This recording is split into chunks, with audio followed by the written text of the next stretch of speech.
Absolutely. And you have to know how to test that. So like one time, I remember years ago, I tried to get some young kid to sweep something. He was like, man, that's not my job. I said, do me a favor then. Drop your pizza on the floor and I'll give you another $10 to eat it. No, I'm not gonna do that. Okay then.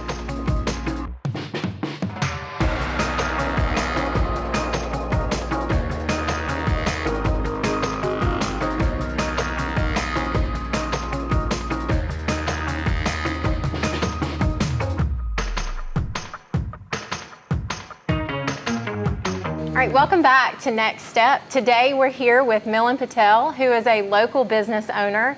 And Milan, just by the nature of what he does every day, he oversees a lot of young adults. And so for that reason, Jessica and I thought that he would be a great person to bring in and talk to you guys about what work ethic is and the importance of work ethic. Just to kind of get us started, maybe give everybody a little backstory about who you are. Tell us a little bit about yourself, if you don't mind, Milan. Sure. I grew up in Atlanta, Georgia. I'm from Noonan. I'm a 2003 graduate of University of Georgia. I came to Albany around 2004, and I guess you could say I'm a business owner, but I just started as a little hustler, right, trying to take a little bit of money and make it a little bit more, and then next thing led to the next thing. So, and through the course of all that, last, I'd say 3-4 years, I've come to employ a lot of the youth around town. Right. And the line that I give all my customers is, you just gotta love up on them. Because my youth make a lot of mistakes. Yeah. And when you mess with people's food or their cell phone or their clothes, they're very sensitive, you know? Yeah. So I get a lot of complaints. I got one the other day. You need to tell that kid. I said, ma'am, I'm not gonna tell him anything. I'm gonna go up to him, I'm gonna give him a hug, I'll put my hand on his shoulder, I'm gonna say, this is what you could do better next time. And if you have any questions, I'm here. And I know you will do better. And it's gotta be that, and a lot of times you're undoing so many months and years of a bad habit. Right. Yeah. And you don't get months and years, you get days and minutes. You don't need days and minutes, you get hours and minutes. Right. You know, right. so, but that little bit of positive effort goes a long way. Yeah. And it does, because I remember my first job. Your first job kind of teaches you, to me, some work ethic, how to show up. So we're going to just jump right into it. So what is your definition of work ethic? So I can give you like a textbook definition. Obviously, the textbook definition talks about how hard you should try at something or whatever. And I think that's so idealistic. But to me, work ethic means like, I've always identified with a dream of mine, like what I wanted to be, why I wanted to be, where did I want it to be, and what did it look like. And although I couldn't fill in all the colors, I had a good idea of what that looked like. And my work ethic got me there. And it got me there to the point, meaning like I didn't regret that if I didn't get there or when I got there, that I left something less than. And if I can go to sleep at night knowing that I tried my best, then that to me is my work ethic. So I always had a really clear but unclear idea of what my dreams would be. And my work ethic got me there. So for a lot of people, it's going to be like, I should wash it twice, I should clean it twice, I should do this. But you shouldn't clean your room because your mom told you to. You should clean your room because you like the way it looks because you did it. Right. Yeah. And if you like the way it looks because you did it, then that's your work ethic. And if you don't like the way it looks when you did it, then let me come in there and destroy it and let you love the way it looks when I destroyed it. So I always do the opposite, right? Yeah. So like if you got to tell a young child, clean your room, and he says, then go take your garbage and don't put it outside, dump it in his room. And then if he says he likes it the way it is, let him live it that way. Then he'll definitely love cleaning it up because then he gets to enjoy the clean room that he never realized he should have had. Yeah. That's a good point. Yeah, that pride and satisfaction that comes from doing the work. Absolutely. Is what you're looking for. So when you think about some of the young adults that you've employed or that you're maybe currently managing, both good and bad, just those that you're like, oh, when I think of work ethic, that kid comes to mind. What is it that they're doing in the workplace that's making them stand out? So, the ability to learn is everlasting, right? Like you learn to the day you die. Right. And I think when I think of work ethic, I think of anybody's ability to everlasting learn. So a lot of the kids that come to me and say, Mr. Melon, I want to do that. Hey, how do you do that? How'd you do that? What'd you say to him? What'd you say to him that he was smiling? What'd you do to make him laugh? Hey, after you did that, why is it so clean? Why does it smell so good? What'd you use? And you can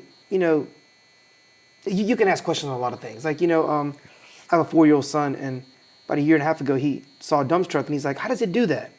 So he wanted to know how the garbage goes into the dump truck and how it gets crushed, and why do you crush it? And you crush it because you can pick up more, and if you pick up more, you have less strips, and if you have less strips, you burn less fuel, and it's just that everlasting ability to learn something else that you didn't know about. And when I think of these kids that have this ability to ask the right question and then participate in that action, that's what I think of as work ethic. That's good.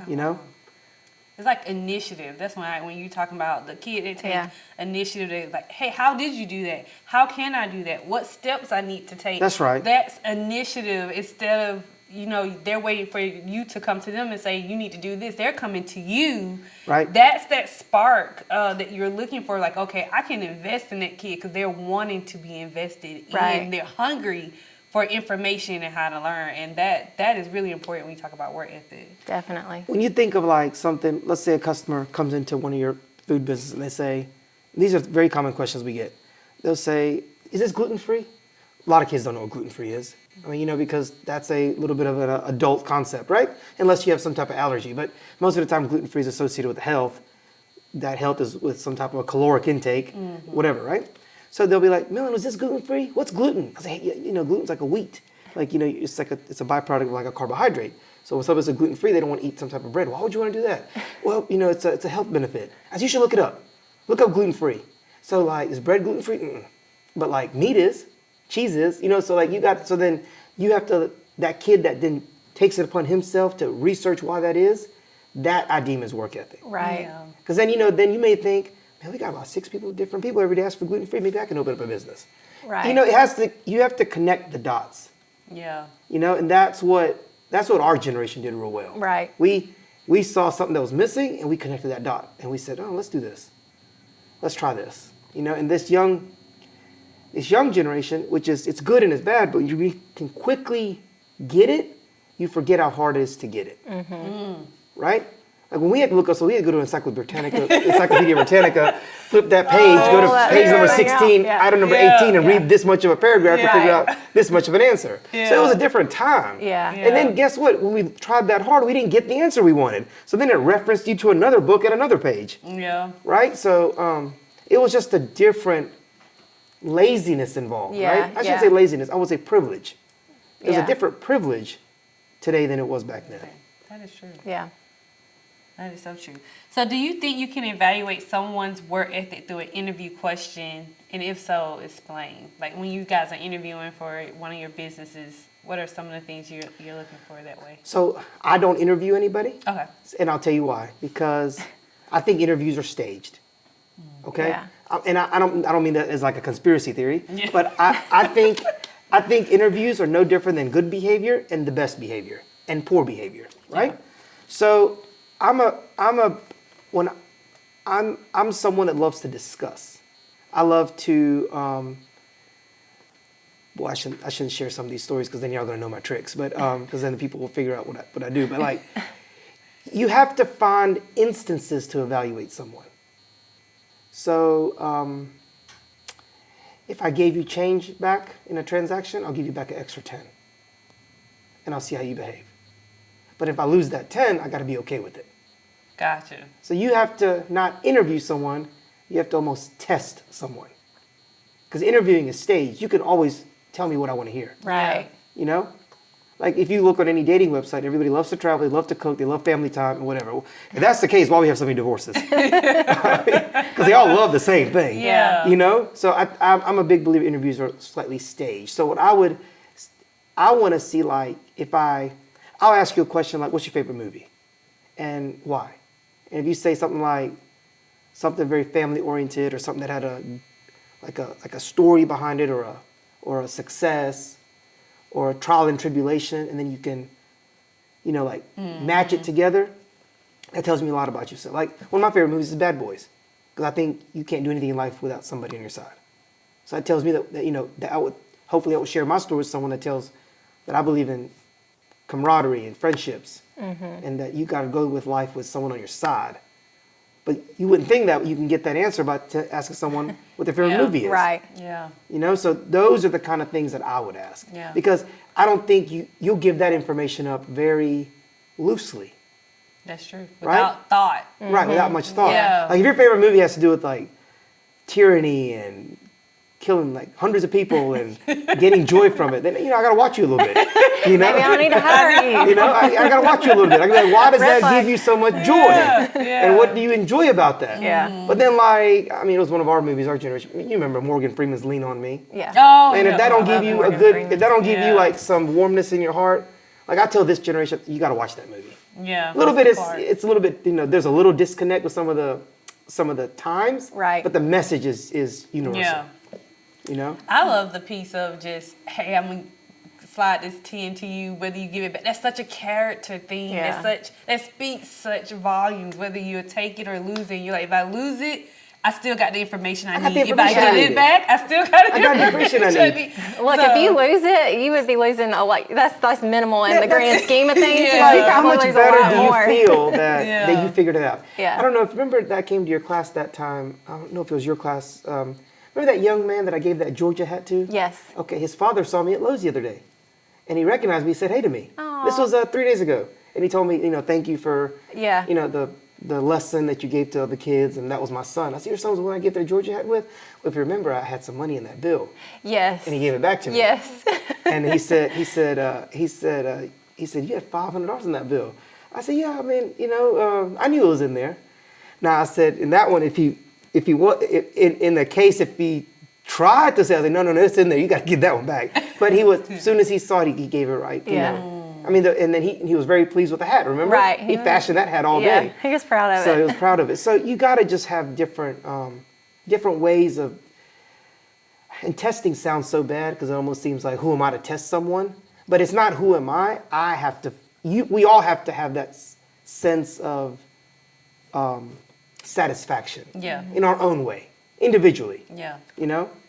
So. I thought that was good. Well, so let's say you've got a young adult and maybe they haven't had a lot of work experience or just, everybody has life experience. So I hesitate to say that because Sure. you can get work ethic from Yeah. life experience without ever having a job. But how do you think that, how can they improve, I guess, their work ethic? What are some ways that you can improve? Yeah, you just have to really get inside the person that you're taking interest in and just figure out what their interests are. Mm-hmm. And if you can align like their interest with where they want to go with their interest, then you can develop a work ethic. And a lot of times, there's nothing interesting about cleaning a floor. Let's put it that way. Mm-hmm. Right. But to live or co-work or participate in that environment, that's interesting, right? Yeah. Because if like one of the compliments I always get about some of my self-run businesses is they always say it's so clean. Well, I live that way. I live that way at home. I live that way when I'm in the business. So I take a lot of interest in that because I love to hear that feedback back. I may hear it 15 times a day. And y'all the cleanest place. Y'all the cleanest place. So actually, I don't like, I don't love doing that. Yeah. But I love hearing that. So if that 2 seconds of hearing it allows me the strength to do it for 90 minutes, then to me, it's worth it. Right. So I think that's what we have to, those human emotions are consistent for everyone. Accolade, structure, love, warmth, success, they are universal. But I think many people just don't know how to get there. Yeah, and I think about what you say is like setting a culture of your businesses. So anybody that's going to come in, you want them to be a part of your culture. So our culture is we're going to have a clean place because that's what we're trying to get the guests to experience, a great experience. You want people that's going to come along and adjust to your culture. That's going to take ownership Absolutely. of what they're doing in your business. Absolutely. And you have to know how to test that. So like one time, I remember years ago, I tried to get some young kid to sweep something. He's like, man, that's not my job. I said, do me a favor then. Drop your pizza on the floor and I'll give you another $10 to eat it. No, I'm not going to do that. Okay, then. If it's not your job, then eat the pizza off the floor because you know what I mean? Yeah. And I'm just giving you money to do that. So it's almost like it is important to you because you won't eat something off the floor either. Yeah. Right. So a lot of times you have to make it hit home, right? Right, for Like, them so, to get it. So if a young child want to clean his room, then don't take your trash out. Dump it in that room. Then once it hits home, they're like, yeah, this is nasty. Now, it's a very aggressive and Right. contrarian way to prove a point, but that's always just been my style. Yeah. You know? I think you're an amazing boss. It's not very diplomatic at times. It's like I said, it's very contrarian because it forces you to think that why did I, it's not nagging. It's statement forward. I mean, I wouldn't put, we all probably love where we live. So to dump trash inside of one of our rooms is extremely gutsy. You would have to be proving something to do such a thing. Yeah. But if you proved it one time, look at the benefit you get. That's forever. I think some things that I've heard just listening to you talk is like, number one, you're modeling that behavior. I know that because when I've gone into your restaurant, I've noticed like that you're working. You know, Melon's out there cleaning up and wiping up and handing out food. And so you get in there and model that behavior for them as well. And I think that's awesome. And then mentoring. When you talked about, I'm not going to go and get on and tell that kid something, I'm going to go kind of love on that kid and have a conversation with them. You know, you're mentoring them and they should soak that up. You know, if you have somebody in your life that is willing to spend time with you and teach you how to do things, whether it's a boss or a parent or whatever, take advantage of that, I think, you know, and get what you can out of it. We live in a time where it's becoming a me society. Right. So if you find someone that, you know, takes a risk and puts their hand forward for you, that's the beginning of a blessing. Right. Yeah. You know, and you know, it could be a short blessing, it could be a long blessing, but Right. it's still a blessing, you know. And people forget that when they're in the situation. So I remember I had a lady about a year ago, she was coming through the drive-thru in Dawson, and man, one of the young girls, she was 16 years old, she messed up her order. And boy, she was raising it, well, I'm telling you. So, you know, she was so bad with the cuss words, I said, go ahead and do me a favor, tell me that cuss word again. So, what'd you say? I said, yeah, say it again. Like, you know, the one you just used, say it like louder. Because I didn't hear it the first time, you know? Because I want to make sure I heard it. Now, I'm not going to go cuss that kid out because one of these days I'm going to employ those 3 kids in the back seat. And once I said that, she sat down. She calmed down. So you get so wrapped up around your emotion that you forget that I'm going to employ your 3 kids one day. Yeah. And what would you want me to do? Would you How want would me you to, want me to treat how them? would you want me to treat Yeah. them? Yeah. You know, so like, let me tell you, when I go home at night, I'm tired. Okay? I mean, I love what I do because I see the positive impact I make on a daily basis, but I'm tired because it drains you. Yeah. And you got to rest, of course, to do it again the next day. Yeah. You know, and don't get me wrong, it's very rewarding in multiple ways. Right. But that, I could have just gotten mad at her, said a few cuss words back, said them louder, and it would have just, probably wouldn't have resolved very well. But it takes a lot out of you to solve something with a given direction that you can be happy with. Yeah. You know, that you don't, because see, if you ever notice when you have a bad day at work, who do you tell at home? You tell the first person that loves you at home, right? That's right. A lot of times that's negative, right? Yeah. Well, because I didn't have anything to tell, I didn't have to go home, which I don't go home and tell anything anyways. But, you know, I solved it right then and there. Yeah. We fought it out. Right. Yeah.